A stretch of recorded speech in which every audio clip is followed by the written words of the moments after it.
ಕೃಷ್ಣ ಅಂದ್ರೆ ಸೋಮನಹಳ್ಳಿ ಮಲ್ಲಯ್ಯ ಕೃಷ್ಣ ಹುಟ್ಟಿದ್ದು 1932 ಮೇ 1.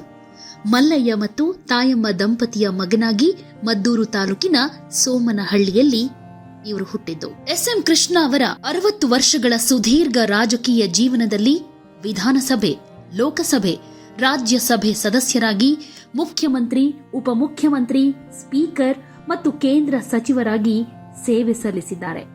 ಅವರ ರಾಜಕೀಯ ಜೀವನ, ಸಾಧನೆ ಹಾಗೆ ಕೊಡುಗೆಗಳ ಬಗ್ಗೆ ಒಂದಿಷ್ಟು ಮಾಹಿತಿ ನಿಮಗಾಗಿ. 1934ರ ಸಮಯದಲ್ಲಿ ಮಹಾತ್ಮ ಗಾಂಧೀಜಿಯವರು ಒಂದ್ಸಲ ಸೋಮನಹಳ್ಳಿಗೆ ಬಂದಿದ್ರು. ಆ ವೇಳೆ 3 ವರ್ಷದ ಪುಟ್ಟ ಎಸ್.ಎಂ. ಕೃಷ್ಣ ಅವರು ಗಾಂಧೀಜಿ ಅವರಿಗೆ ಹೂವಿನ ಮಾಲೆಯನ್ನ ಹಾಕಿದ್ರು. ಪುಟ್ಟ ಎಸ್.ಎಂ. ಕೃಷ್ಣ ಅವರ ಗಲ್ಲವನ್ನ ಮುಟ್ಟಿ ಮಹಾತ್ಮ ಗಾಂಧೀಜಿಯವರು ಮಾತನಾಡಿಸಿ ಹರಸಿದ್ರು. ಎಸ್.ಎಂ. ಕೃಷ್ಣ ಅವರ ಪ್ರಾಥಮಿಕ ಶಿಕ್ಷಣ ಆಗಿದ್ದು ಸೋಮನಹಳ್ಳಿಯಲ್ಲಿ. ನಂತರ ಮೈಸೂರಿನ ರಾಮಕೃಷ್ಣ ಆಶ್ರಮದಲ್ಲಿ ಪ್ರೌಢ ಶಿಕ್ಷಣವನ್ನ ಪಡೆದುಕೊಂಡು ಯುವರಾಜ ಕಾಲೇಜಿನಲ್ಲಿ ಪಿಯುಸಿ ಶಿಕ್ಷಣ ಮುಗಿಸ್ತಾರೆ. ಮಹಾರಾಜ ಕಾಲೇಜಿನಲ್ಲಿ ಕಾನೂನು ಪದವಿಯನ್ನ ಪಡೆದುಕೊಳ್ತಾರೆ.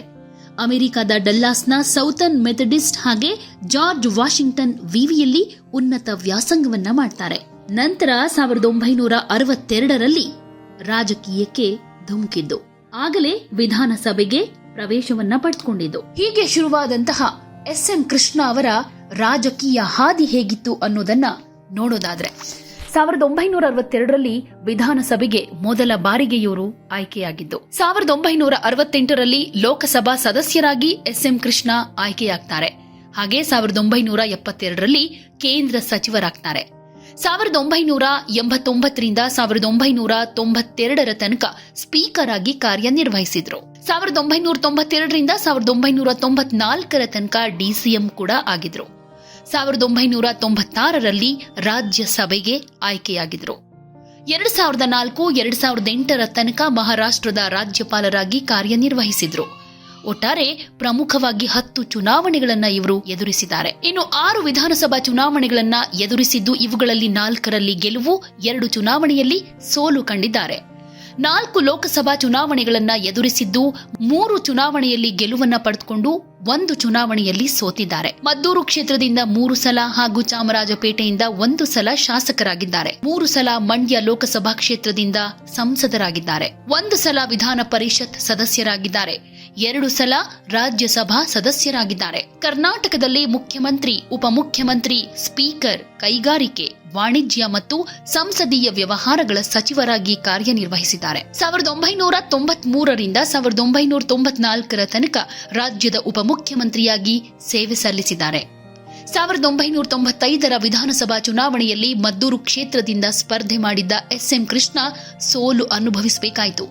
ಆ ವೇಳೆ ರಾಜಕೀಯದಲ್ಲಿ ಉನ್ನತ ಮಟ್ಟದಲ್ಲಿದ್ದ ಕೃಷ್ಣ ಅವರ ಸೋಲು ವ್ಯಾಪಕ ಚರ್ಚೆಗೂ ಕೂಡ ಕಾರಣವಾಯಿತು. 1996ರಲ್ಲಿ ಕೃಷ್ಣ ಅವರು ರಾಜ್ಯಸಭಾ ಸದಸ್ಯರಾಗಿ ಆಯ್ಕೆಯಾಗ್ತಾರೆ. ಬಳಿಕ 1999ರಲ್ಲಿ ಕರ್ನಾಟಕ ಪ್ರದೇಶ ಕಾಂಗ್ರೆಸ್ ಸಮಿತಿಯ ಅಧ್ಯಕ್ಷರಾಗ್ತಾರೆ. 1999ರಲ್ಲಿ ರಾಜ್ಯದಲ್ಲಿ ನಡೆದ ವಿಧಾನಸಭಾ ಚುನಾವಣೆಯಲ್ಲಿ ಕಾಂಗ್ರೆಸ್ ಅನ್ನ ಎಸ್.ಎಂ. ಕೃಷ್ಣ ಮುನ್ನಡೆಸಿದ್ರು. ಈ ಚುನಾವಣೆಯಲ್ಲಿ ಕಾಂಗ್ರೆಸ್ ಪಕ್ಷ 132 ಸೀಟುಗಳನ್ನ ಗೆದ್ದು ಅಧಿಕಾರದ ಗದ್ದುಗೆ ಹಿಡಿತು. ಇದಿಷ್ಟು ಸಂಕ್ಷಿಪ್ತವಾಗಿ ಹೇಳೋದಾದ್ರೆ ಅವರ ರಾಜಕೀಯ ಜೀವನದ ಹಾದಿಯಾಗಿತ್ತು. ಹಾಗೆ ಇನ್ನೊಂದು ಹೆಗ್ಗಳಿಕೆ ಏನಂತಂದ್ರೆ ಮಂಡ್ಯ ಜಿಲ್ಲೆಯಿಂದ ಮುಖ್ಯಮಂತ್ರಿಯಾದ ಮೊದಲಿಗ ಎಸ್.ಎಂ. ಕೃಷ್ಣ. ಎಸ್.ಎಂ. ಕೃಷ್ಣ ಅವರು ರಾಜ್ಯದ ಮುಖ್ಯಮಂತ್ರಿ ಸ್ಥಾನವನ್ನ ಅಲಂಕರಿಸ್ತಾರೆ. ಈ ಮೂಲಕ ಸಕ್ಕರೆ ನಾಡು ಮಂಡ್ಯ ಜಿಲ್ಲೆಯ ಮೊದಲ ನಾಯಕ ಸಿಎಂ ಆಗಿರೋ ಹೆಗ್ಗಳಿಕೆಗೆ ಕೃಷ್ಣ ಅವರು ಪಾತ್ರರಾಗಿದ್ದಾರೆ. ಇನ್ನು ಎಸ್.ಎಂ. ಕೃಷ್ಣ ಅವರ ರಾಜ್ಯದ ಬಗ್ಗೆ ಇದ್ದಂತಹ ದೂರದೃಷ್ಟಿ, ಕನಸು, ಕೆಲವೊಂದು ಸಾಧನೆಗಳ ಬಗ್ಗೆ ಮಾತನಾಡೋದಾದ್ರೆ ಇವರು ಬೆಂಗಳೂರನ್ನ ಜಾಗತಿಕ ನಗರವನ್ನಾಗಿ ರೂಪಿಸಿದ್ರು ಅಂತ ಹೇಳ್ಬೋದು.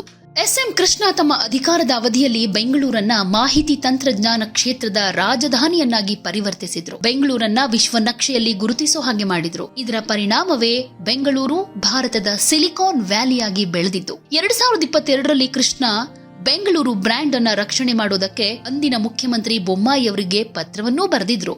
1999ರಲ್ಲಿ ಎಸ್.ಎಂ. ಕೃಷ್ಣ ಸರ್ಕಾರ ರಚಿಸಿದ್ದ ಬೆಂಗಳೂರು ಅಜೆಂಡಾ ಟಾಸ್ಕ್ ಫೋರ್ಸ್ ಅನ್ನ ಪುನರ್ ರಚನೆ ಮಾಡೋದಕ್ಕೂ ಸಲಹೆ ಕೊಟ್ಟಿದ್ರು. ಇನ್ನು ಇವರ ಆಡಳಿತ ಅವಧಿಯಲ್ಲಿ ನಡೆದಂತಹ ಕೆಲವೊಂದು ಪ್ರಮುಖ ಘಟನಾವಳಿ ಅಂತಂದ್ರೆ ವೀರಪ್ಪನ್ನಿಂದ ರಾಜ್ಕುಮಾರ್ ರಕ್ಷಣೆ ಮಾಡಿದ್ದು. ಸಿಎಂ ಆಗಿದ್ದ ವೇಳೆ ರಾಜ್ಯದಲ್ಲಿ 2 ಘಟನೆಗಳು ದೊಡ್ಡ ಮಟ್ಟದಲ್ಲಿ ಚರ್ಚೆಯಾಯಿತು. ಡಾಕ್ಟರ್ ರಾಜ್ಕುಮಾರ್ ಅವರನ್ನ ವೀರಪ್ಪನ್ 3 ತಿಂಗಳ ಕಾಲ ಕಿಡ್ನಾಪ್ ಮಾಡಿದ್ದ. ರಾಜ್ಯಾದ್ಯಂತ ಸರ್ಕಾರದ ವಿರುದ್ಧ ಹೋರಾಟಗಳಾದವು.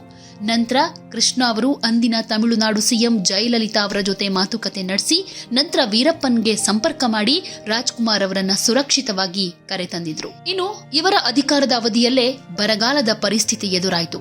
ಆಗ ಮೋಡ ಬಿತ್ತನೆ ಹಾಗೂ ಮತ್ತಷ್ಟು ಕ್ರಮಗಳಿಗೆ ಇವರು ಮುಂದಾಗಿದ್ರು. ರಾಜ್ಯದ ಜನರ ರಕ್ಷಣೆಗೆ ವೈಜ್ಞಾನಿಕವಾಗಿ ಮೋಡ ಬಿತ್ತನೆ ಮಾಡಿ ಮಳೆ ಬರ್ಸೋದಕ್ಕೂ ಕೂಡ ಮುಂದಾಗಿದ್ರು. ಆದರೆ ದುರದೃಷ್ಟವಶಾತ್ ಆ ಪ್ಲಾನ್ ಫೇಲ್ಯೂರ್ ಆಯಿತು. ಈ ವೇಳೆ ತಮಿಳುನಾಡು ಕಾವೇರಿ ನೀರಿಗಾಗಿ ಖ್ಯಾತೆಯನ್ನು ಕೂಡ ತೆಗಿತು. ಮಂಡ್ಯ ಸೇರಿದ ಹಾಗೆ ಹಳೆ ಮೈಸೂರು ಭಾಗದಲ್ಲಿ ತೀವ್ರ ಸ್ವರೂಪದ ಹೋರಾಟಗಳು ನಡೆದವು. ಇನ್ನು ಭೂ ದಾಖಲೆಗಳ ಡಿಜಿಟಲೀಕರಣ ವಿಷಯದ ಬಗ್ಗೆ ಮಾತನಾಡೋದಾದ್ರೆ ಎಸ್ಎಂ ಕೃಷ್ಣ ಅವರು ಸಿಎಂ ಆಗಿದ್ದ ವೇಳೆ ಭೂ ದಾಖಲೆಗಳನ್ನ ಡಿಜಿಟಲೀಕರಣಗೊಳಿಸಿದ್ದು, ಸರ್ಕಾರಿ ಶಾಲಾ ಮಕ್ಕಳಿಗೆ ಬಿಸಿಯೂಟ, ಯಶಸ್ವಿನಿ ಯೋಜನೆ, ಬೆಂಗಳೂರು ಮೈಸೂರು ಹೆದ್ದಾರಿ, ಬೆಂಗಳೂರನ್ನ ಸಿಲಿಕಾನ್ ಸಿಟಿಯನ್ನಾಗಿ ಮಾಡಿದ್ದು, ಐಟಿ-ಬಿಟಿಯಲ್ಲಿ ಬಹುದೊಡ್ಡ ಕ್ರಾಂತಿ ಸೇರಿದ ಹಾಗೆ 16 ಅಭಿವೃದ್ಧಿ ಕೆಲಸಗಳನ್ನು ಮಾಡಿದ್ದಾರೆ. ಇನ್ನು 2004ರಲ್ಲಿ ಕೃಷ್ಣ ಅವರು ತಮ್ಮ ಸ್ವಕ್ಷೇತ್ರ ಮದ್ದೂರು ಕ್ಷೇತ್ರವನ್ನ ಡಿಸಿ ತಮ್ಮಣ್ಣ ಅವರಿಗೆ ಬಿಟ್ಕೊಟ್ಟು ಬೆಂಗಳೂರಿನ ಚಾಮರಾಜಪೇಟೆಯಲ್ಲಿ ವಿಧಾನಸಭಾ ಚುನಾವಣೆಗೆ ನಿಲ್ತಾರೆ. ಚಾಮರಾಜಪೇಟೆಯಲ್ಲೂ ಕೂಡ ಗೆಲ್ತಾರೆ. ನಂತರ ಶಾಸಕ ಸ್ಥಾನಕ್ಕೆ ರಾಜೀನಾಮೆ ಕೊಟ್ಟು 2004ರಲ್ಲಿ ಮಹಾರಾಷ್ಟ್ರದ ರಾಜ್ಯಪಾಲರಾಗಿ ನೇಮಕಗೊಳ್ತಾರೆ. 2008ರಲ್ಲಿ ರಾಜ್ಯಪಾಲರ ಸ್ಥಾನಕ್ಕೆ ರಾಜೀನಾಮೆ ಕೊಟ್ಟು ರಾಜ್ಯಸಭೆಗೆ ಎಂಟ್ರಿ ಕೊಡ್ತಾರೆ.